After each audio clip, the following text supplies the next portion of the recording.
Ayat ini turun karena ada sebuah kisah, ada sebuah cerita atau asbabun nuzul. Jadi ceritanya dulu ada seorang sahabat namanya Abdullah ibnu Rawahah. Beliau adalah sahabat senior dari golongan Ansor. Nah, Abdullah ibnu Rawahah ini pernah bertanya kepada Rasulullah Shallallahu Alaihi Wasallam.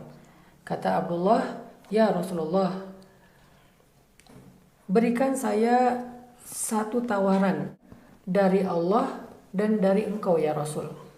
Apa yang Allah tawarkan kepada saya? Apa yang engkau tawarkan kepada saya? Jadi dalam hal ini dia sedang menggunakan analogi jual beli. Nah, dengan bahasa analogi itulah Abdullah ibnu Rawahah sebagai seorang penyair bertanya kepada Rasulullah SAW, apa yang Allah dan Rasulnya tawarkan kepada saya?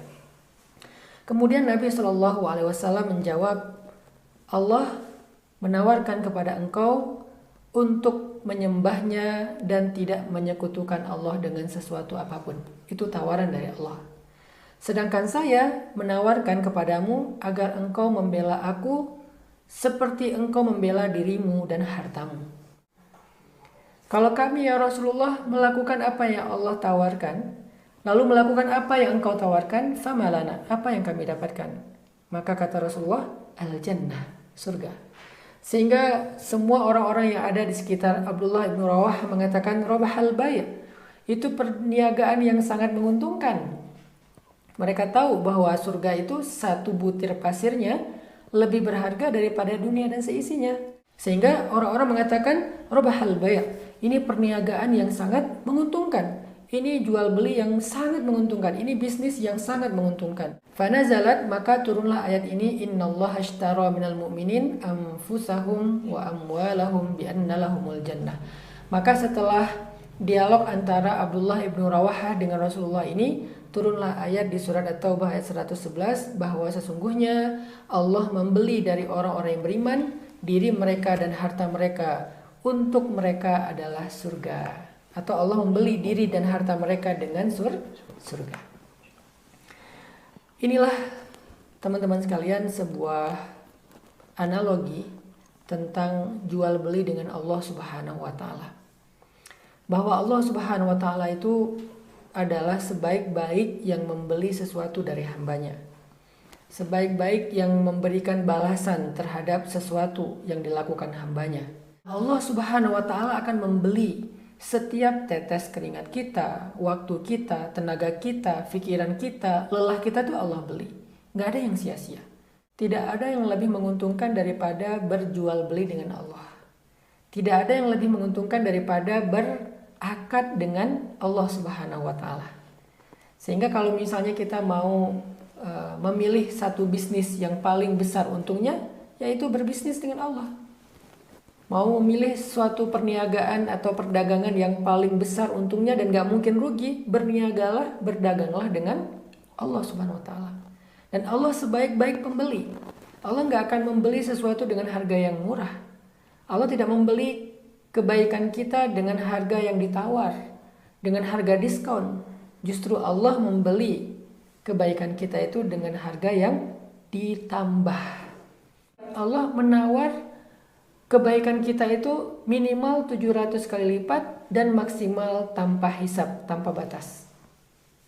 Itulah kenapa Allah mengatakan innallaha ashtara minal mu'minin anfusahum wa amwalahum. Allah membeli dari orang yang beriman diri mereka dan harta mereka. Bi'anna lahumul jannah, dan bagi mereka ada surga. Allah ganti dengan jannah, dengan surga. Arduhas samawati wal ard, yang luasnya lebih luas daripada langit dan bumi. Lebih luas daripada langit dan bumi. Sehingga Allah mengatakan wa'adan 'alaihi haqqan. Inilah janji Allah yang benar. Faman asdaqu minallahi haditha. Siapa yang lebih benar daripada Allah dalam ucapannya? Allah la yukhliful mi'ad. Dan siapa yang memenuhi janjinya, memenuhi perniagaannya, memenuhi tawar-menawarnya, maka dialah orang yang mendapatkan fauzul azim, kemenangan yang besar. Setelah ayat ini turun kepada Nabi SAW, maka sejak saat itu para sahabat berlomba-lomba dalam amal solih, terutama dalam sedekah. Karena sedekah itu adalah jual beli dengan Allah. Kalau jual beli dengan manusia itu namanya tijarah, dagang, baik, berjual beli. Tapi kalau jual beli dengan Allah itu namanya sodakoh, bersedekah. Sehingga para sahabat mereka berlomba-lomba dalam berjual beli dengan Allah dengan cara sedekah. Kita mendengar kisah perlombaan di antara Abu Bakar dengan Umar. Abu Bakar selalu mampu memberikan sedekah yang lebih besar daripada sedekah-sedekah para sahabat. Sehingga membuat Umar bin Khattab merasa cemburu kepada Abu Bakar. Kapan ya saya bisa ngalahin Abu Bakar dalam amal solih? Nah, suatu ketika saat Nabi mau melakukan sebuah perjalanan dakwah, maka Nabi menawarkan para sahabat siapa yang mau berjual beli dengan Allah. Jadi Nabi itu kalau mau melakukan satu kegiatan dakwah atau program dakwah, selalu membuka kesempatan buat para sahabat kalau mereka mau berdagang dengan Allah. Padahal Nabi bisa aja melakukannya sendiri tanpa harus melibatkan sahabat. Nabi bisa aja mengandalkan harta Khadijah. Nabi bisa aja berdoa kepada Allah sehingga Allah datangkan keajaiban. Tetapi Nabi tidak mau melakukan itu sendiri. Kenapa? Karena Nabi ingin memberikan kesempatan buat para sahabat agar mereka bisa berdagang dengan Allah. Maka akhirnya Nabi menawarkan siapa yang mau berdagang dengan Allah untuk program dakwah. Maka para sahabat pun pulang ke rumah mereka masing-masing untuk mengambil harta terbaik mereka yang mau diinfakkan atau disedekahkan fisabilillah. Ketika itu Umar datang kepada Nabi setelah mengambil hartanya yang sangat banyak, dia berikan kepada Nabi. Dia katakan, ya Rasulullah, ini pemberian sedekah dari saya di jalan Allah. Rasulullah bertanya, berapa yang engkau berikan wahai Umar? Kata Umar, ini setengah dari harta saya Rasulullah. Banyak banget, ada sekian onta, sekian kuda, sekian gandum, apapun yang dia miliki, setengah dari hartanya dia sedekahkan di jalan Allah sebagai perniagaan, modal berdagang dengan Allah. Dan itu jumlahnya besar.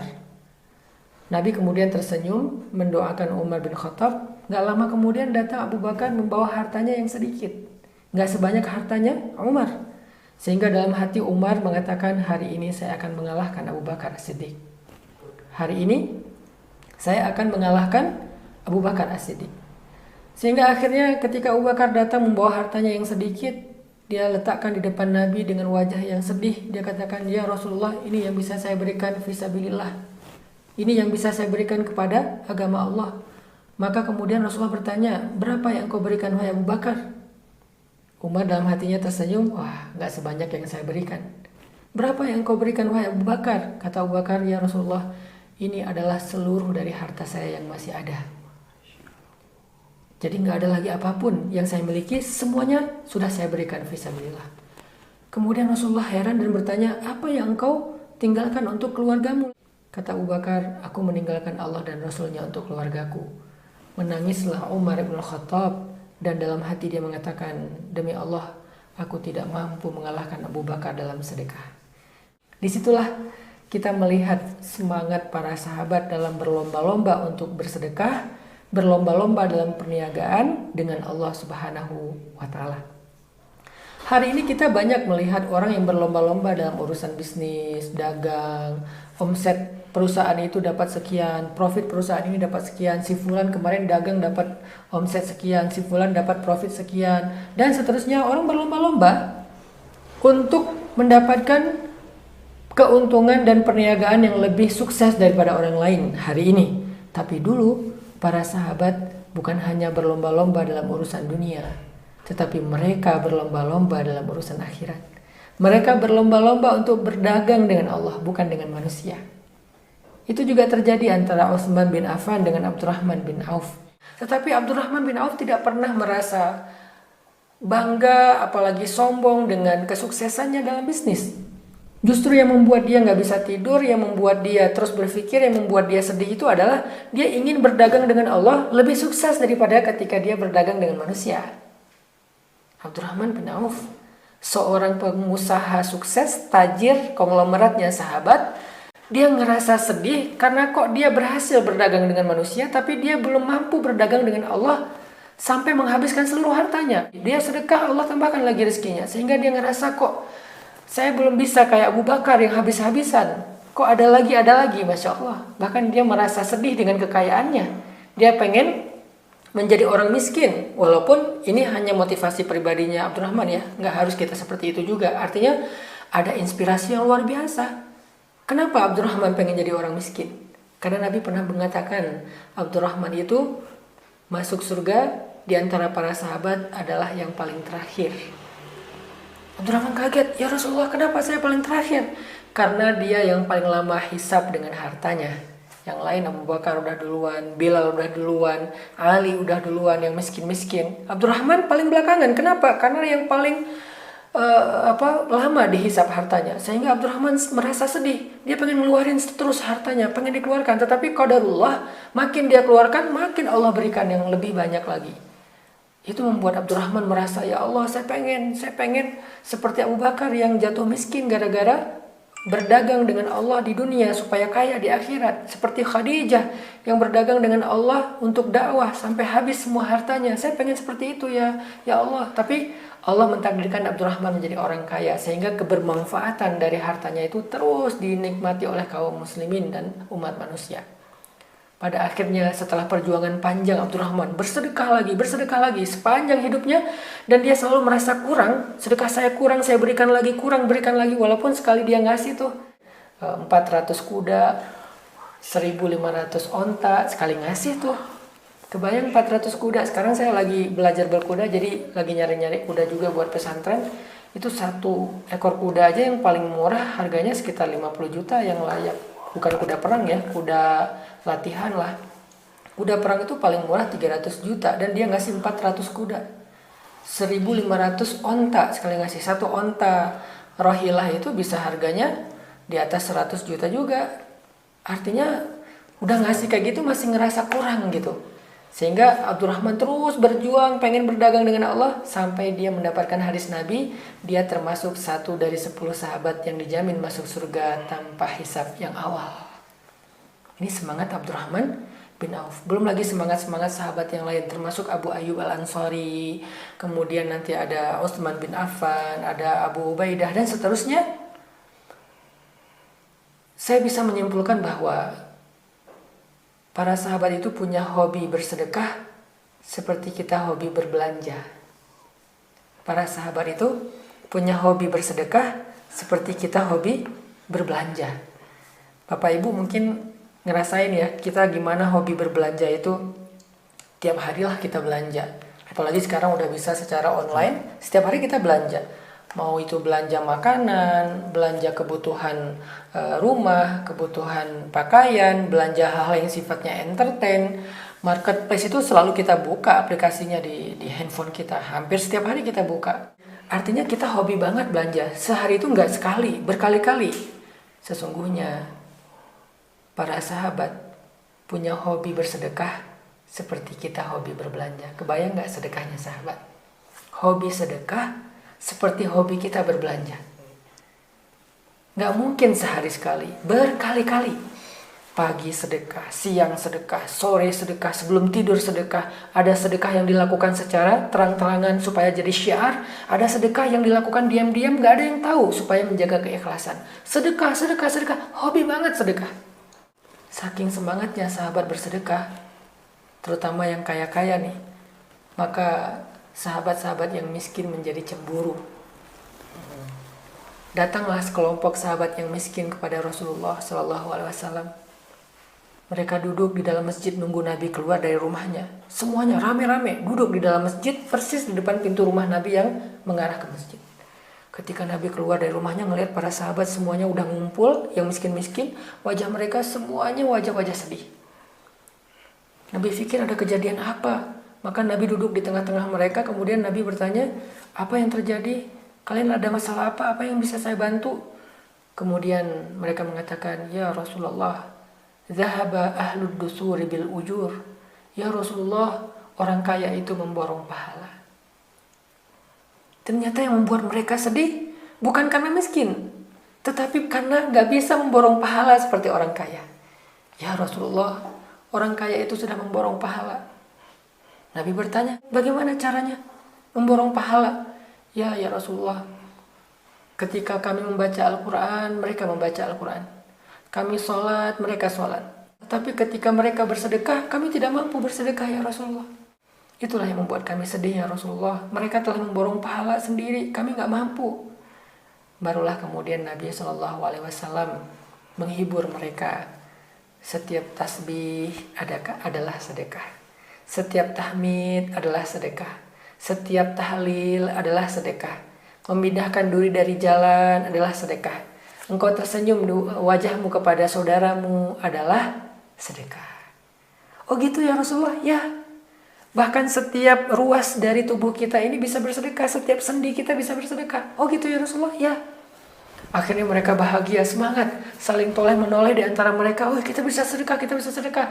Artinya pelajarannya buat kita di sini, mereka itu semangat banget bersedekah. Saking semangatnya bersedekah itu mereka saling cemburu kepada orang yang lebih banyak sedekahnya dari mereka. Persis seperti kita cemburu kepada orang yang lebih kaya atau yang lebih banyak untung bisnis, lebih sukses secara bisnisnya daripada kita. Tapi mereka nggak cemburu soal kekayaan. Mereka nggak cemburu soal perniagaan di dunia. Mereka cemburu soal sedekah dan berniaga dengan Allah Subhanahu Wa Taala. Makanya Nabi mengatakan, la hasada illa fitnatain. Tidak boleh kita cemburu atau iri kecuali kepada dua hal.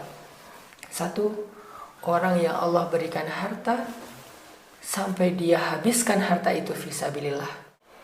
Atau yang kedua, orang yang Allah berikan ilmu lalu dia mengamalkannya dan menyebar atau mengajarkannya kepada orang lain. Dua itulah yang kita layak iri. Masya Allah. Dengan motivasi inilah akhirnya saya mengajak nih, yuk sama-sama kita hidupkan kembali hobinya para sahabat. Saya membuka kesempatan. Sebetulnya yang menawarkan untuk membangun masjid itu udah ada beberapa orang sih.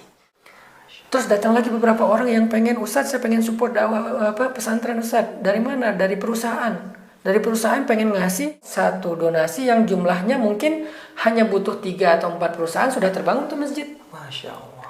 Tetapi saya berpikir, kalau amal soleh kayak gini dikuasai sama perusahaan, kasihan yang lain.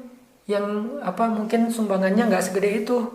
Masa urusan akhirat juga mau dikapitalisasi gitu kan? Akhirnya ya udah deh gini aja. Karena saya juga merasa, saya juga pengen nyumbang buat masjid ini. Walaupun saya juga ngajar di situ, saya mengkonsep, saya memprogram, tapi saya juga pengen dari harta juga ada, walaupun nggak banyak. Kalau udah saya berikan kesempatannya ke perusahaan-perusahaan, ya udah berarti saya nggak ada kesempatan lagi. Dan ini mewakili banyak orang di luar sana yang pengen punya saham dalam pembangunan Masjid Rohillah pesantren.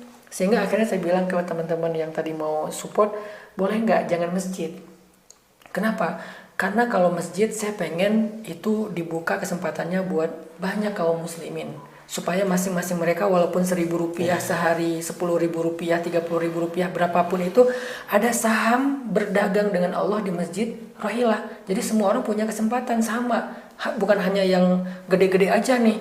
Yang gede-gede kalau mau support silahkan nanti buat fasilitas belajar atau apa dan seterusnya. Nah sekarang saya keep nih, saya hold dulu. Yang gede-gede saya pengen membuka, kalau yang untuk masjid jangan dikasih ke mereka, tapi dibuka dulu sampai mentok.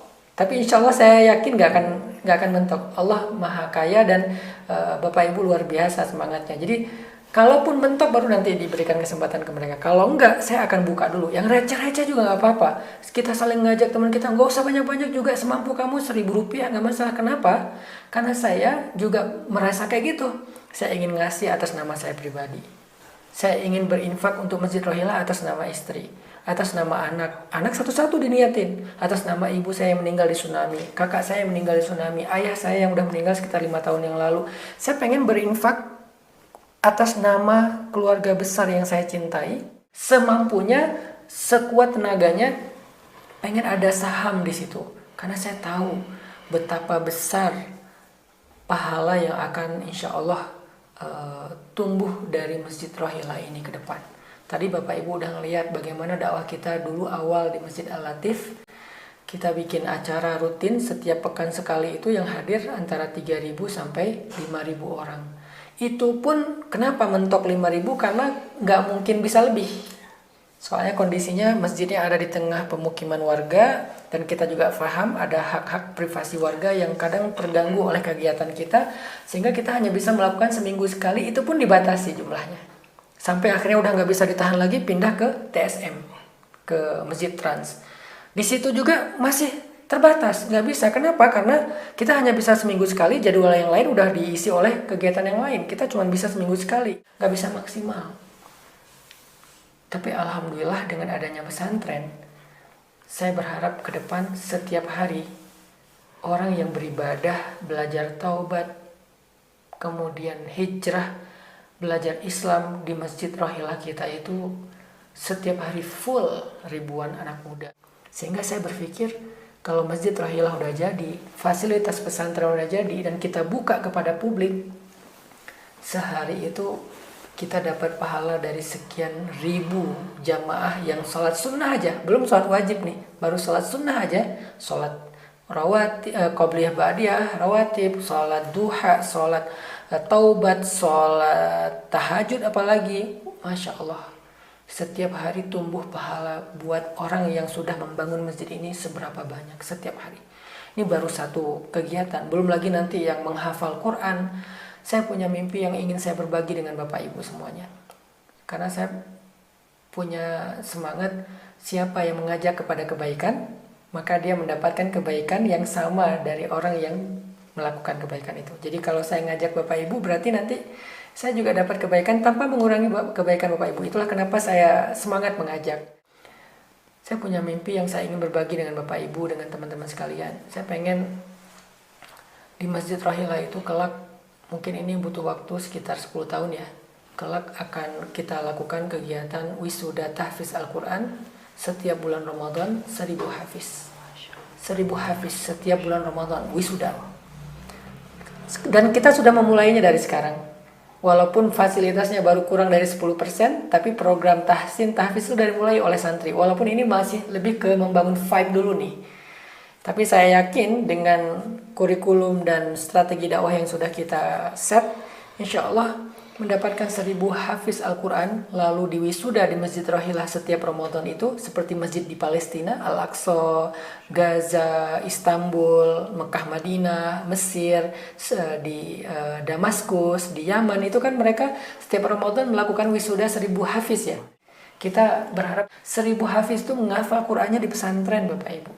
Membaca satu huruf itu 10 kebaikan. Dia nggak baca satu huruf, dia baca satu Al-Quran. Sehari-hari mereka dengan Al-Quran terus murojaah di setiap sudut pesantren. Seperti yang tadi malam saya udah posting juga di Reels. Gimana vibe menghafal Quran di pesantren yang nyaman banget, kayak di Forest Cafe. Dan itu akan banyak banget anak muda yang insya Allah mau menghafal di sana. Dan kita akan mendatangkan guru-guru terbaik. Dari sekarang aja alhamdulillah dengan support dari Bapak Ibu, kita udah buka sekolah rimba 100% gratis. Walaupun gratis, tapi kita coba fasilitasnya sekeren mungkin, fasilitas yang konsep sekolah alam, sekolah yang lebih kayak resort gitu konsepnya. Dan untuk sekolah SD aja kelas 1 guru Al-Qur'annya udah hafiz loh. Itu baru SD aja. Gimana nanti yang program santri remaja dan seterusnya. Insya Allah mimpi itu bisa terwujud ya paling lama 10 tahun lagi lah dari sekarang. Kalau sekarang kita bertahap, mungkin Ramadan 2023 kita akan wisuda 10 hafiz, kemudian naik lagi tahun berikutnya 100, kemudian 200, 300, mudah-mudahan 10 tahun sampai ke angka wisuda hafiz Al-Quran di Masjid Rohilah pesantren setiap Ramadan itu 1000 hafizah insya Allah.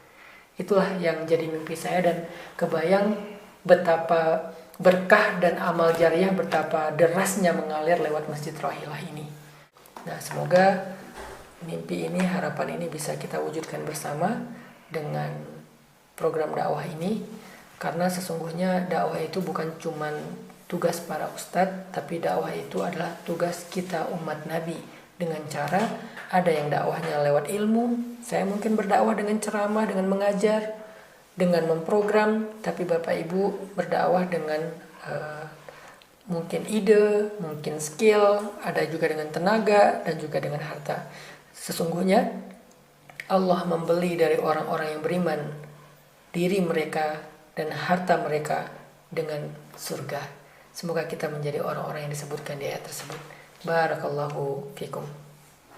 Masya Allah, tabarakallah, barakallahu fiik, jazakallahu khair. Guna kita Ustaz dan Ataki yang sudah tadi menyampaikan. Ini kalau saya pribadi makin memotivasi untuk bisa support terutama pembangunan masjid Ustaz ya. Ternyata tidak dilihat dari nilainya tapi seberapa besar pengorbanan kita ya. Jadi berapapun itu kalau misalnya kita support, nanti juga Ustadz sudah berikan kesempatan yang sangat luar biasa ya. Justru nih kepada Bapak Ibu yang mungkin yang tadi sudah besar donasinya, ini dialihkan dulu ya Ustadz ya untuk pembangunan infrastruktur yang lainnya. Ini untuk masjid, ini spesial buat Anda semua Pak Ibu, ya terutama untuk saya juga sih ya. Ini makin semangat Ustadz, jangan semangat belanja doang. Saya semangat belanja Ustadz, tapi di keranjang. Nggak cek daripada gitu mendingan saya langsung aja donasi ya Ustaz ya. Ya, insya Allah. Untuk ke pesantren silakan buat Bapak Ibu semuanya ya. Ini untuk bisa disiapkan infak terbaiknya, ini sedekah terbaiknya, wakaf terbaiknya, ini bisa langsung menghubungi admin dari pesantren yang tadi saya sudah sampaikan. Nanti saya akan sampaikan informasi untuk adminnya, juga ada tertera di layar di bawah ini, atau juga ada QR code-nya, silakan sekali. Dan ini sangat luar biasa, ini motivasi dan juga semangat. Ada contoh dari para sahabat juga. Ternyata karena kita kan kadang-kadang berpikir gini Kak Buni, kalau untuk sedekah itu kan kita bahasanya mungkin masih dihitung-hitung lah ya, buat sedekah. Betul. Giliran buat belanja nyatanya kita ada terus. Betul. Padahal yang kita belanjain tiap hari itu nggak selalu hal-hal yang sifatnya darurat. Betul. Kan.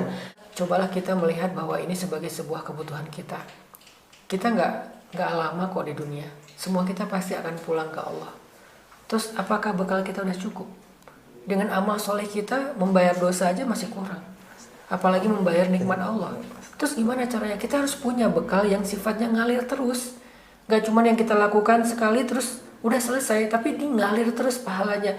Bahkan nanti ketika kita berada di alam barzakh, kita nggak tahu dari mana datangnya angin yang sejuk berhembus membuat kita nyaman, dari mana kita mendapatkan kebaikan terus bertambah, sementara kita udah tidur di alam barzakh, di dalam kubur. Gimana caranya? Amal jariah.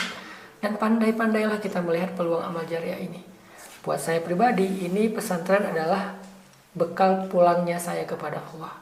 Sehingga saya selalu bilang ke istri, bilang ke anak-anak, pesantren ini gak boleh sepi dan gak boleh berhenti kegiatan kebaikannya.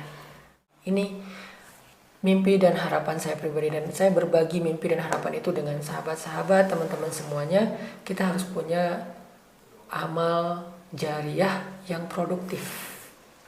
Dan pesantren insya Allah kita usahakan menjadi salah satu kantong kebaikan yang produktif setiap hari dengan ribuan kebaikan.